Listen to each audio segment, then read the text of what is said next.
Alhamdulillah wassalatu wassalamu ala Rasulillah wa ala alihi washabihi wa man wala. Mali mga kapatid sa pananampalatayang Islam, pag-usapan naman natin ang tinatawag na mga adhkar sa umaga at sa gabi. At ang mga adhkar at sa umaga, ang mga adhkar sa umaga at sa gabi ay isa sa pinaka magandang panggamot laban sa seher, sa kulam at sa pagsapi ng jin. At napakaraming mga malalaking gantimpala ang makukuha sa mga adhkar sa umaga at sa gabi. Sa Arabic ba as adhkar sabahul masa wal masa, sabah wal masa. So unang adhkar na pag-usapan natin mga kapatid sa pananampalatayang Islam ay tinatawag na Sayyidul Istighfar, ang pinuno ng istighfar, ang pinakamainam na paraan para mag-istighfar, para humingi ng tawad sa Allah subhanahu wa ta'ala. So ito po yung Sayyidul Istighfar. Ang ano niya, Allahumma anta rabbi la ilaha illa anta khalaqtani wa na'buduka wa ana ala hadika wa wa'alika mastata'tu wa a'udhu bika min sharri ma sana'tu abu lak bi ni'matika alayya abu lak bi dhanbi faghfir li fa innahu la yaghfiru dhunuba illa anta. Sinabi ng Propeta Muhammad sallallahu alaihi wasallam hinggil sa adhkar na ito, itong Sayyid al-Istighfar, sino man banggitin ito ng bukal sa kalooban sa hapon o kaya sa gabi at namatay sa gabi ay papasok sa paraiso. At sino man ang banggitin ito ng bukal sa kalooban sa umaga at namatay sa araw na iyon ay papasukin sa Jannah, magiging ahlul Jannah. So napakalakas ng adhkar na ito, napakalaki ng gantimpala. Saka ito ay ina-adhkar sa Fajr at saka sa Maghrib. Sumunod naman na adhkar na ating babanggitin ay yung tinatawag na Bismillahilladzi la yadurru ma'asmi syai'un fil ardi wala fis sama' wa huwas samiul alim. Ang pagkakasalin sa ngalan ng Allah na sa kanyang pangalan ay walang mapapinsalang bagay dito sa lupa o sa mga kalangitan, at siya ang lubos na nakaririnig at lubos na nakababatid. Sinabi ng Nabi Muhammad sallallahu alaihi wasallam, sino man ang banggitin ito ng 3 beses sa umaga ay hindi tatamaan ng anumang kalamidad bago sumapit ang hapon. At sino mang isaulo ito ng 3 beses sa hapon o sa gabi ay hindi tatamaan ng kalamidad bago sumapit ang umaga.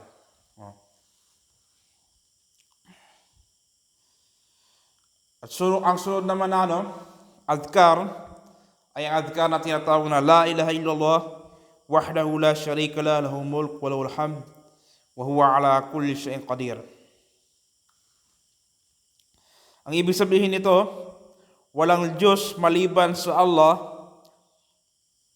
na nag-iisa.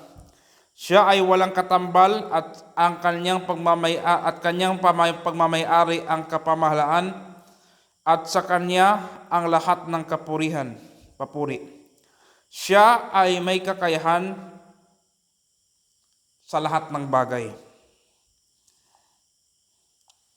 Sinabi ng Propeta Muhammad sallallahu alaihi wasallam sa pagkakatafsir nito, sa pagkakapaliwanag, sino man ang banggitin ito ng 100 beses sa araw ay magkakaroon ng gantimpala na parang siya ay nakapagpalaya ng 10 alipin. 100 hasanat ang isusulat para sa kanya at 100 kasalanan ang buburahin sa kanya.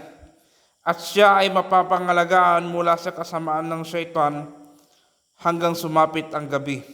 At walang sino mang mapagkakalooban ng higit nito maliban pa sa nakagawa ng mas higit pa rito. So ito po yung adhkar na ito La ilaha illallah wahdahu la syarika lah lahul mulk wa lahul hamd wa huwa ala kulli syai'in qadir. Meron ding ibang riwaya, la ilaha illallah wahdahu la syarika lah lahul mulk wa lahul hamd yuhyi wa yumit wa huwa ala kulli syai'in qadir.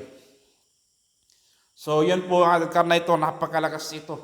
Lalo-lalo na kung sinasapian ka ng siher, ng jinn, ng mga demonyo, mga elemento, pwede mo itong i-adhkar at mararamdaman mo na hihina ng hihina ang siher hanggang sa matanggal na ang siher, ang kulam. Sumunod, itong hadith na susunod nating babasahin ay tinatawag na tatlong qul. Yung tatlong huling surah sa Quran.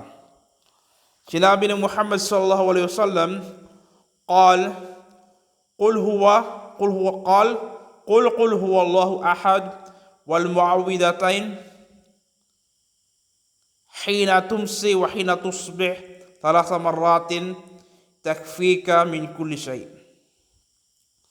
Sinabi ng Muhammad sallallahu alaihi wasallam, bigkasin mo ang qul huwallahu ahad at muawwidhatain. Ang muawwidhatain ay suratul Falaq at suratul Nas tuwing hapon at umaga, 3 beses.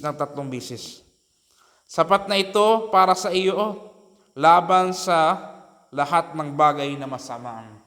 Ibig sabihin, lahat ng bagay na nakakasama, ilalayo ng Allah subhanahu wa ta'ala sa iyo yun pag nabigkas mo itong hadith na ito.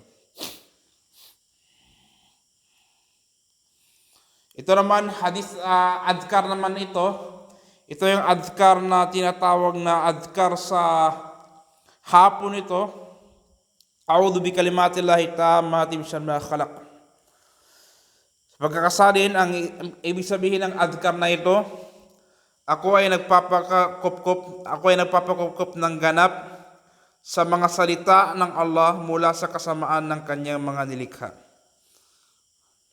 Sa pagkakatafsir, sino man ang banggitin ito ng 3 beses sa hapon ay mapapangalagaan mula sa tuklaw ng anumang insekto o hayop.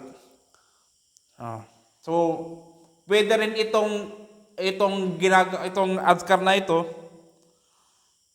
Pwedeng yung adhkar na ito, a'udhu bi kalimatillahi tammati min syarri ma khalaq. Pag pumunta ka doon sa mga gubat, sa mga lugar, mga disyerto na walang katao-tao, pwede mong bagkasin ito para mapangalagaan ka sa tuklaw ng insekto o kahit ano pa mga min syarri ma khalaq, sa kahit anumang masasamang mga nakakapinsalang mga nilalang na nilikha ng Allah subhanahu wa ta'ala. Ikaw ay maprotektahan. Kunwari, pumunta ka sa isang lugar, tapos hindi mo alam, may scorpion pala doon, may ahas doon, pwede mong banggitin itong adhkar na ito. Tapos, ito namang adhkar na ito ay sa umaga at sa gabi. Raditu billahi rabba wa bil islami dina wa bi Muhammadin sallallahu alaihi wasallam nabiyya.